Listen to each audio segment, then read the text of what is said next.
2 जनवरी का दिन जब भी आता है मुसलमानों के ज़ख्म हरे कर देता है। ये वो दिन था जब स्पेन में मुस्लिम इक़्तिदार का सूरज हमेशा के लिए डूब गया था और इनकी आखिरी रियासत ग्रनाता पर भी ईसाइयों ने कब्ज़ा कर लिया था। इस वाक़े को सकूत ग्रनाता के नाम से याद किया जाता है। ये तारीख़ इस्लाम का एक इंतहाई अलमनाक बाब है कि मुसलमान 800 साल की हुक्मरानी के बाद स्पेन, जिसका साबिका नाम उंदलस था, से हरफ गलत की तरह मिट गए। आज सकूत ग्रनाता को 531 साल से ज़ायद हो चुके हैं, मगर ये मुसलमानों के लिए आज भी एक रिश्ता हुआ ज़ख्म है। यूरोप के इस खित्ते पर मुसलमानों ने कमो बेश 7 से 800 साल हुकूमत की। 711 ईस्वी में मुस्लिम अफवाज ने तारिक बिन ज़ियाद की क़ियादत में बहरी जहाज़ों पर सवार होकर स्पेन पर हमला किया था। जिस साहिल पर मुस्लिम अफवाज उतरी उसे जबल तारिक के नाम से मौसूम किया गया, ताहम बाद में अंग्रेज़ों के तासुब ने इसको बदल कर जिब्राल्टर कर दिया। स्पेन पर हमले के वक्त तारिक बिन ज़ियाद ने अपनी अफवाज को जो हुक्म दिया था उसे तारीख में सुनहरी अल्फाज से लिखा गया।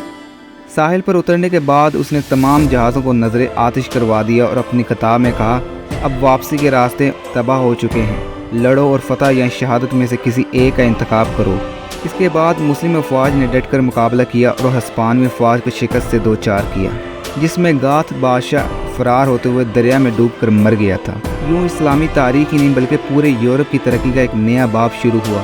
स्पेन पर हमला मुसलमानों की फतह के बाद इस खित्ते की किस्मत जाग उठी।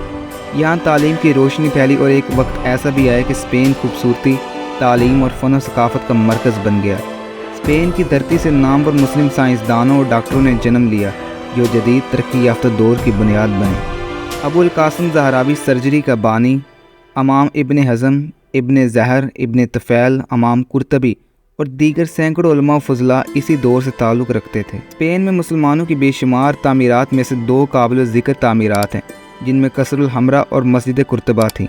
कसरुल हमरा मुस्लिम खुलफा की रहाइशगाह के तौर पर इस्तेमाल होता था, जिसे ईसाइयों ने फतह के बाद ईसाई शाही ख़ानदान की जाय रहाइश बना दिया था। अजीम और खूबसूरती का शाहकार मस्जिद कुर्तबा उस वक्त इस्लामी दुनिया की सबसे आलीशान मस्जिद थी। बाद उसे भी गिरजाघर में तब्दील कर दिया गया। मुसलमानों की इल्म दोस्ती का अंदाज़ा इस बात से लगाया जा सकता है कि स्पेन में मुसलमानों के ज़वाल के बाद 300 साल तक जर्मनी, इटली और फ्रांस के शाही दरबारों में मुसलमानों की तदवीन करता कुतुब के यूरोपीय ज़बानों में तर्जमे होते रहे। इसके बावजूद उंदलस में कुतुब खानों के तह खाने मज़ीद किताबों से भरे पड़े थे जिन्हें हाथ तक न लगाया जा सका।